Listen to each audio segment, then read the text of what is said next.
Bienvenidos a Historia de Chile, el canal que tiene por objetivo resumir en videos cortos la historia de este país desde sus orígenes hasta la actualidad. En este capítulo estudiaremos los esfuerzos realizados por los invasores españoles para mantener la colonia en pie tras el gobierno de García Hurtado de Mendoza. Durante los 37 años que siguieron al gobierno de este personaje, las fuerzas invasoras se mantuvieron luchando para conseguir la dominación de las tierras mapuche y con ello acabar de una buena vez con el factor desestabilizador de la colonia que significaba la Guerra de Arauco. Para don García Hurtado de Mendoza, su paso por Chile fue tan solo un punto más en su carrera militar y política. Para Chile, su paso fue el de un gobernador más y nada más. Si bien, durante su mandato la colonia vivió años de relativa paz, ninguna de sus obras le traería la definitiva tranquilidad a este pequeño pedazo del mundo. ¿Cómo no iba a ser así si unos luchaban por dominar y los otros por no ser dominados? El nuevo gobernador Francisco de Villagra se embarcó en Perú con mucha pompa y recursos para lograr la pacificación de la colonia. Luego de un viaje de casi 3.000 kilómetros, la comitiva desembarcó en la norteña ciudad de Villanueva de la Serena, para luego continuar a pie hacia Santiago. Lógicamente, esta acción apuntaba a que los habitantes de la pequeña colonia pudieran conocer a su nuevo mandatario. Pero, como comenzaremos a ver a lo largo de los videos de este canal, la historia de Chile está caracterizada por una constante que en Chile llamamos mala cueva, que traducido al español podría ser el infortunio, la desventura, la mala fortuna, el mal hado. Siempre pasa algo. Cuando todo va bien, siempre pasa algo. Cuando todo va mal, siempre pasa algo. El mal hado quiso que, junto con Villagra, sus fuerzas y sus barcos, llegara a Chile un maldito bastardo que nadie esperaba, la viruela, que provocó una epidemia que afectó a todos y a todos los habitantes del territorio. Y como hemos visto anteriormente, estas enfermedades del viejo mundo afectaron de peor manera a los habitantes originarios del nuevo mundo, que, en este caso en particular, perecieron en cantidades que a todos los cronistas les llamó profundamente la atención. Se habla incluso de que un cuarto de los indígenas perdió la vida como consecuencia de ello. Partió súper bien el gobierno de Francisco de Villagra, ¿no? A pesar del mal comienzo, Villagra, al igual que sus antecesores, tomó como primera medida abocarse a la Guerra de Arauco. Los cronistas y los historiadores señalan el éxito que el gobernador tuvo en sus campañas, pero sobre ello hay que reflexionar un poco.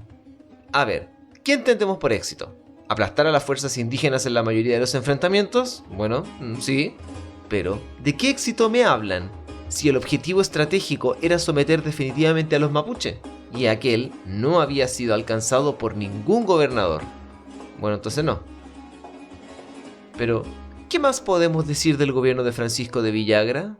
Bueno, peleó sus batallas, las ganó, asesinó a muchas personas, sometió, expolió e impuso el poderío imperial sobre Chile. ¿Y qué fue finalmente de él? Bueno, la dura existencia de todas estas personas que escogen la vida de un campamento, montados en un caballo y sumergidos en interminables batallas, es la del padecimiento del cuerpo. Francisco Villagra murió en 1563 a 2 años de haber asumido el cargo. ¿Y luego qué? Bien, Francisco de Villagra, antes de morir, dejó sus asuntos en orden y nombró a su primo Pedro de Villagra como gobernador interino, decisión que fue ratificada luego por el virrey del Perú. ¿Y qué cosa relevante hizo este personaje? Bueno, nada distinto de sus anteriores.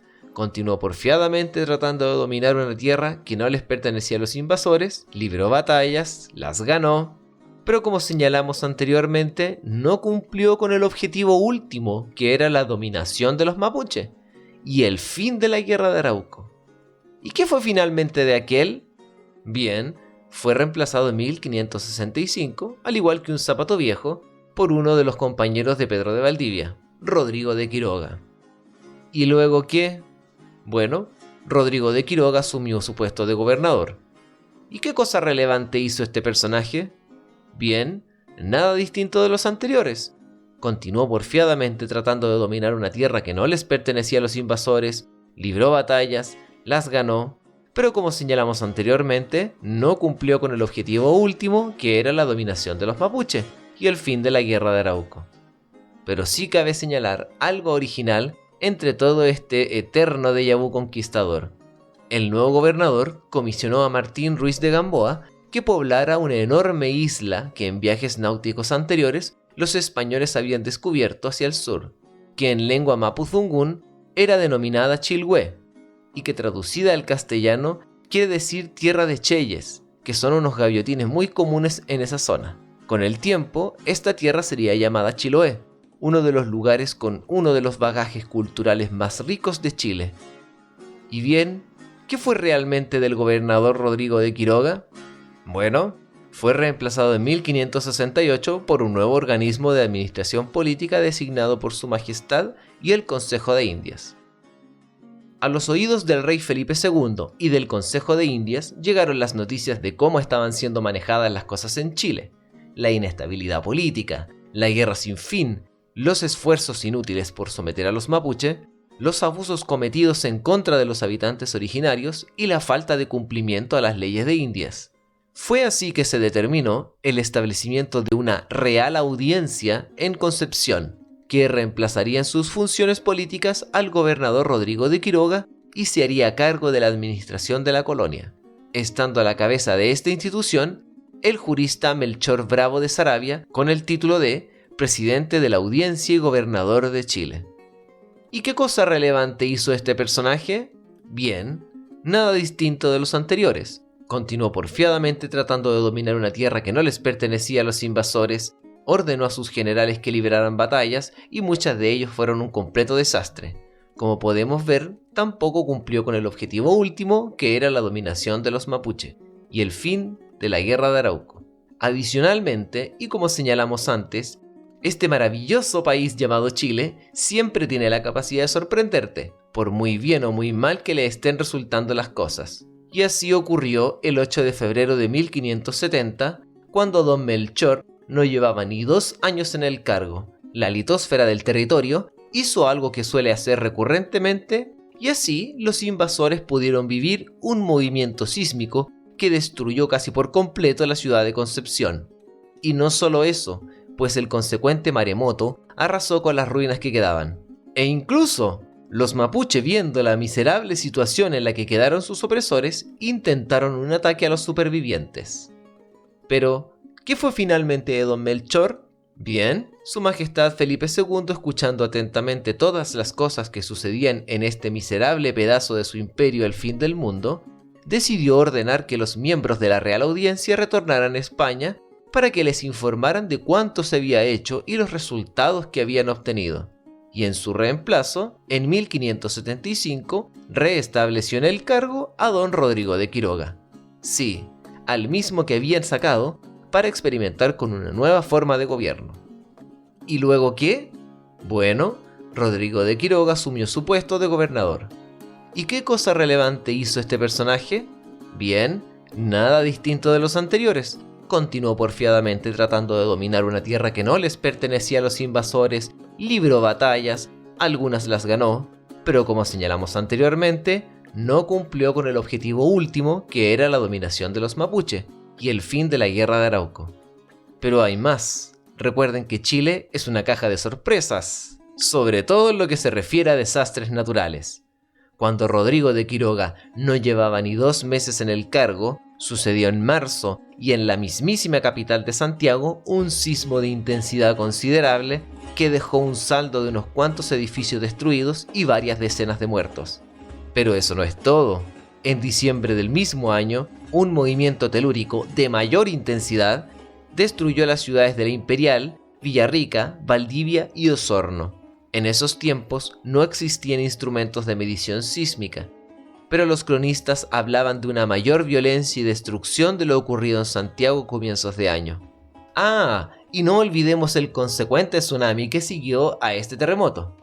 Pero eso no es todo, pues a los días, los mapuche de la zona decidieron alzarse en armas aprovechando la debilidad de los invasores. Y bien, ¿qué fue finalmente de don Rodrigo de Quiroga? Aquejado por los achaques de una vida de guerra, falleció el 25 de febrero de 1580, Ese mismo año partía también de este mundo su esposa Inés Suárez, de la cual hablamos importantes cosas en capítulos anteriores. Y luego que, antes de morir, Quiroga en su testamento nombró como sucesor a Martín Ruiz de Gamboa y Berriz, que asumió su cargo una vez fue comunicado por el Cabildo de Santiago. ¿Y qué cosa relevante hizo este personaje? Bien, nada distinto de los anteriores. Continuó porfiadamente tratando de dominar una tierra que no les pertenecía a los invasores, libró batallas, algunas las ganó, pero como señalamos anteriormente, no cumplió con el objetivo último, que era la dominación de los mapuche y el fin de la guerra de Arauco. Pero adicionalmente ordenó la fundación de una nueva ciudad sobre el fuerte de San Ildefonso que había establecido su predecesor Rodrigo de Quiroga, y con el tiempo, y luego de algunos cambios de nombre, la ciudad sería conocida como Chillán. Y bien, ¿qué fue finalmente de don Martín Ruiz de Gamboa? 3 años después de asumir el cargo, en 1583, llegó su reemplazo nombrado por su majestad Felipe II, Alonso de Sotomayor y Valmediano. ¿Y qué cosa relevante hizo este personaje? Bien, nada distinto de los anteriores. Continuó porfiadamente tratando de dominar una tierra que no les pertenecía a los invasores, libró batallas, algunas las ganó, pero como señalamos anteriormente, no cumplió con el objetivo último, que era la dominación de los mapuche y el fin de la guerra de Arauco. Pero adicionalmente debió hacer frente a algunas rebeliones de españoles descontentos con las medidas adoptadas por la autoridad imperial y por no haber obtenido las riquezas que muchas veces les habían prometido acá en Chile. Y bien, ¿qué fue finalmente de don Alfonso de Sotomayor? Para que el esfuerzo de dominación de la pobre y pequeña colonia de Chile sobreviviera, decidió viajar al Perú en 1592 para solicitar los refuerzos y los recursos que estimaba necesario. Al llegar al pueblo del Callao, se enteró de que su majestad Felipe II había designado su reemplazo en la gobernación de Chile. ¿Y quién rayos era el flamante reemplazo de Sotomayor? ¿Quién habría de asumir la tarea de controlar esta colonia que en 51 años no había tenido un maldito año de paz? A este personaje, llamado Martín García Óñez de Loyola, le tenemos reservado un capítulo especial dedicado a su gobierno y sus consecuencias, pues lo que acaeció durante su periodo marcó un giro radical en los hechos futuros. Pero, antes de irnos, es preciso revisar un último punto acerca de la desgraciada historia de Chile en el periodo que estamos estudiando. Junto con todas las dificultades que debieron vivir los invasores en sus esfuerzos para someter una tierra ajena y a sus habitantes, además de todo, debieron afrontar una amenaza que venía desde el mar. En aquellos tiempos en que los hispanos se esforzaban por conquistar el Nuevo Mundo, el reino de España se encontraba en una serie de conflictos con varios reinos de Europa. Ya sea por razones dinásticas, políticas, militares, económicas o religiosas, la corona española se encontraba en situación de guerra con reinos como Inglaterra, los Países Bajos y Francia. En esos años, las fuerzas armadas del Reino de España eran las más poderosas del viejo continente y por lo general resultaban victoriosas en las batallas terrestres. Ante la imposibilidad de derrotarlos en el campo, a los estados rivales de España solo les quedó echar mano de una estrategia muy utilizada en la historia de la guerra: combatir a su enemigo por medio de ataques fugaces a sus dominios coloniales y a sus rutas comerciales, con el objetivo de debilitar el flujo de recursos que alimentaban España desde el Nuevo Mundo. La delincuencia marítima es tan antigua como la historia naval de la humanidad misma. Este tipo de delincuencia podía ser organizada tanto por los mismos asaltantes, lo que se conoce genéricamente como piratería, pero también podía serla por algún estado que quisiera causar daño a sus enemigos de la manera que antes ya señalamos: debilitar, desangrar, dispersar. A este tipo de atacante naval se le conoce como corsario, debido a la patente de corso que recibía del gobierno que contrataba sus servicios. El corsario recibía reconocimiento legal y apoyo de parte del Estado, mientras tanto que este último se beneficiaba del poderío del corsario y de parte de su botín. Y adivinen qué, Chile era una colonia de España, y aunque muy modesta, tenía rutas comerciales que de una u otra manera llegaban a España. Entonces, si los reinos enemigos de los hispanos contrataron servicios de corsarios para atacar sus dominios coloniales y sus rutas comerciales, entonces Chile también sufrió los ataques de estos delincuentes navales, piratas, contratados como corsarios por los enemigos de España. Todo esto al mismo tiempo que esta modesta y pequeña colonia era azotada por la guerra, la enfermedad, los terremotos, la pobreza y el hambre. Francis Drake se dedicó desde muy joven a las actividades marítimas de comercio y transporte en su natal Inglaterra, transitando luego a las de esclavista y corsario. A fines de 1577 y contando con el apoyo de la reina Isabel de Inglaterra, organizó una expedición para hostigar las posesiones españolas en la costa americana del Pacífico. Luego de apenas cruzar el estrecho de Magallanes, se dirigió a la isla Mocha para reaprovisionarse, lugar donde los mapuche lo recibieron cálidamente, como hemos visto en casos anteriores, y según se cuenta, obtuvo una hermosa cicatriz en su rostro. Luego, el 5 de diciembre de 1578, atacó el puerto de Valparaíso, donde capturaron un barco cargado de oro, y luego de saquear la ciudad durante 3 días, prosiguieron su viaje. Su próximo destino fue La Serena, donde intentó desembarcar en la bahía de Guayacán, actual Coquimbo, pero fue repelido por la guarnición de la ciudad y por lo tanto debió proseguir su viaje. Thomas Cavendish fue miembro de una importante y adinerada familia de nobles ingleses. Sin embargo, en su juventud dilapidó su fortuna familiar en una vida de lujos. Buscando restaurar su situación financiera, decidió seguir los pasos de Francis Drake y dedicarse a las actividades de corsario. Contando con el apoyo de la corona inglesa, logró montar una pequeña flota que zarpó en 1586. Ya a mediados de 1587 había alcanzado el estrecho de Magallanes, y tras superar este paso, el siguiente objetivo de importancia era el puerto de Valparaíso. Quiso la fortuna para los habitantes de Valparaíso que, el día en que la flota de Cavendish pasaba frente al puerto buscándola para atacarla, una espesa niebla ocultó su ubicación y los piratas siguieron navegando al norte para encontrar un lugar para desembarcar. El lugar escogido fue Quinteros. Sin embargo, allí tuvo que enfrentarse a una guarnición comandada por el mismo gobernador Alonso de Sotomayor, con la consecuente pérdida de 10 de sus marineros. Fue así que Thomas Cavendish decidió mejor dirigir su atención a las ciudades portuarias de más al norte y tiempo después atacar las rutas comerciales españolas en Asia. Richard Hawkins, miembro de una familia ligada a la Armada inglesa, desde su infancia fue formado en la navegación y en la lucha marítima. Sirvió junto a su tío y a su padre en expediciones militares contra España y sus posesiones coloniales. En 1593, contando con patente de corso, zarpó al mando de una flota que puso ruta hacia Sudamérica, y tras cruzar el estrecho de Magallanes, se dirigió, al igual que sus predecesores, a atacar primero el puerto de Valparaíso. Suerte tuvo en su intento, pues logró capturar 3 embarcaciones, una de ellas cargadas con oro. Tras este episodio, continuó su viaje hacia el norte, donde fue interceptado por una flota española que logró derrotarle y tomarle prisionero. Muchas otras expediciones de piratas y corsarios atacaron la colonia de Chile en los siguientes años, pero no nos referiremos a ellas en este momento, pues se extralimitan el marco temporal del estudio del presente capítulo.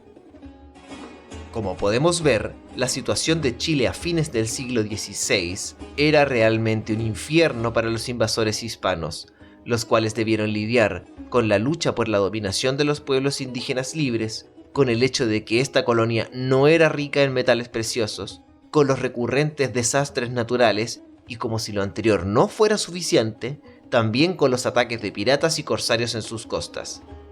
Sin embargo, como señala el viejo refrán, no hay mal que dure 100 años, y este sabio proverbio se aplica perfectamente a la historia de Chile, porque todas las desgracias que los invasores tuvieron que soportar hasta este momento eran tan solo el comienzo. Y me imagino que deben estar pensando, «Ey, pero ese no es el sentido del refrán, porque lo que busca decir es que tarde o temprano las cosas van a mejorar o que tarde o temprano los males van a pasar». Pero en el caso de la historia de nuestro querido Chile, se aplica totalmente al contrario. Las desgracias pueden durar mucho más y ser aún peores, pero de ello ya hablaremos en los siguientes capítulos. Espero que este video haya sido de su interés y entretención. Si así fue, les pido que me apoyen con un like y lo compartan con quienes también pueda parecerle interesante. No teniendo más que agregar, me despido. Soy el profesor de Historia y hasta la próxima.